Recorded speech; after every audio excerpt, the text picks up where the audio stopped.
একটা আস্ত খাসি, একটা পাত, একটা বিয়ে ভেঙে গেল, আর 24 ঘন্টার মধ্যে আর একটা বিয়ে হয়ে গেল। প্রশ্ন হলো, বিয়েটা কার ছিল, বরের নাকি খাসির? ব্রাহ্মণবাড়িয়ার আখাউড়া উপজেলার তোলাতলা গ্রাম, 17 আগস্ট 2026। বর জুনায়েদ মিয়া, জাপান প্রবাসী। গ্রাম কসবার নিয়ামতপুর। কনে রাশেদা আক্তার। দুপুরে 150 জন বরযাত্রী আসে। বরকে ফুল দিয়ে বরণ করা হয়, তারপর স্পেশাল ডালায় খাবার দেওয়া হয় বর, বরের ভাই, চাচার জন্য। সেখানেই আটকে যায় সব। বরের দাবি, আস্ত খাসি নেই কেন? কথা কাটাকাটি। কনের বাবা শফিকুল ইসলাম বলছেন, আস্ত খাসির কথা আগে বলা হয়নি। শেষমেশ ভেঙে যায় বিয়ে। কনের বাবার সাফ কথা, যে ছেলে সামান্য খাসির জন্য মুরব্বীদের সঙ্গে বেয়াদবি করতে পারে, তার কাছে মেয়ে বিয়ে দেব না।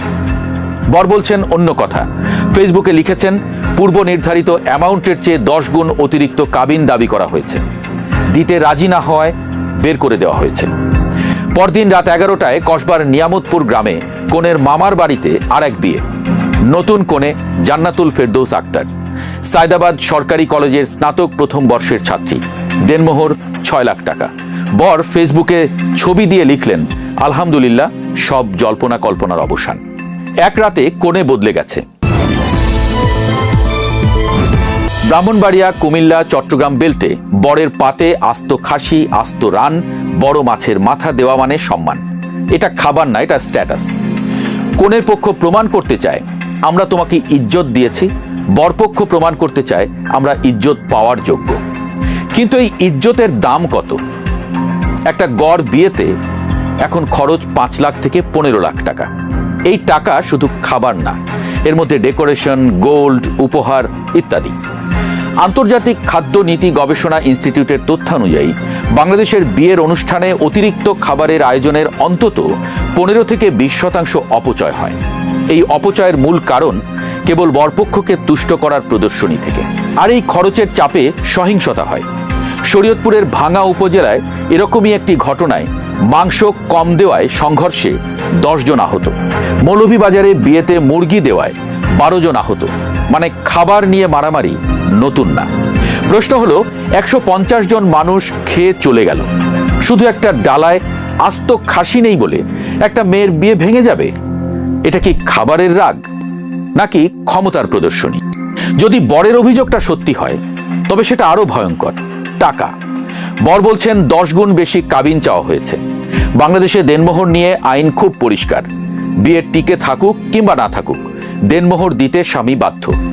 তাই বিয়ের আসরেই কাবিন হয়ে যায় দর কষাকষির বাজার।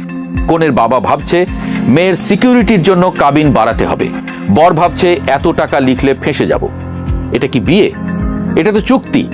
যেখানে দুই পক্ষই ভয় পাচ্ছে সে ঠকে যাবে। তাহলে বিশ্বাসটা কোথায়? বিয়ে তো বিশ্বাসের সম্পর্ক হওয়ার কথা ছিল। এবার সবচেয়ে জরুরি পয়েন্ট।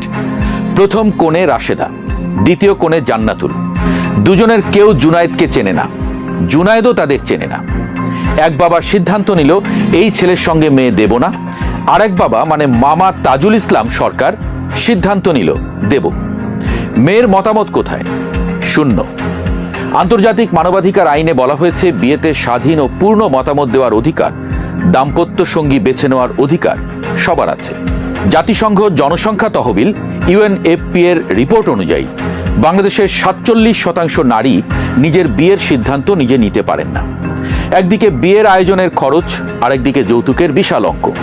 সব মিলিয়ে মেয়ের বিয়ে মানে এখনো বাবার ঘাড়ে একটা অর্থনৈতিক প্রজেক্ট ফেল করলে বাবার লস, তাই বাবাই সিদ্ধান্ত নেয়। রাশেদা জানলই না কেন তার বিয়ে ভাঙল। জান্নাতুল জানলই না কেন 24 ঘন্টার নোটিসে তার বিয়ে হয়ে গেল। একটা খাসির জন্য একটা মেয়ের জীবন থেমে গেল, আর একটা মেয়ের জীবন শুরু হয়ে গেল। তাদের কোনো কন্ট্রোল নেই। শুরুতে বলেছিলাম, বিয়েটা কার ছিল, বরের নাকি খাসির? এখন উত্তরটা পরিষ্কার। বিয়েটা ছিল দুটো পরিবারের ইগোর। একটা আস্ত খাসি ছিল ইগোর প্রতীক। কাবিনের 10 গুণ দাবি ছিল ভয়ের প্রতীক। আর মেয়ে দুটো ছিল সেই ইগো আর ভয়ের মাঝখানে দাঁড়িয়ে থাকা নীরব দর্শক। জুনায়েদ 30 আগস্ট পর্যন্ত ছুটিতে আছে। ছুটি বাড়াবে, নতুন সংসার শুরু করবে। ভিডিওতে দেখা গেছে নতুন বাড়িতে খাসি ছিল, সবাই আনন্দ নিয়ে খেয়েছে। কিন্তু প্রশ্নটা থেকে যায়, যদি কাল আবার খাবারে কিছু কম পড়ে তাহলে কি আবার বিয়ে ভাঙবে? আর যদি কাল কাবিন নিয়ে আবার সন্দেহ হয় তাহলে কি বিশ্বাসটা আবার ভাঙবে? আর সবচেয়ে বড় প্রশ্ন, আমরা কবে মেয়েটাকে জিজ্ঞেস করব, মা তুমি এই বিয়েতে রাজি? কারণ বিয়ে খাসির না, বিয়ে কাবিনেরও না, বিয়ে দুটো মানুষের। এই গল্পে সবকিছুই ছিল, শুধু সেই মানুষ দুটোই ছিল না।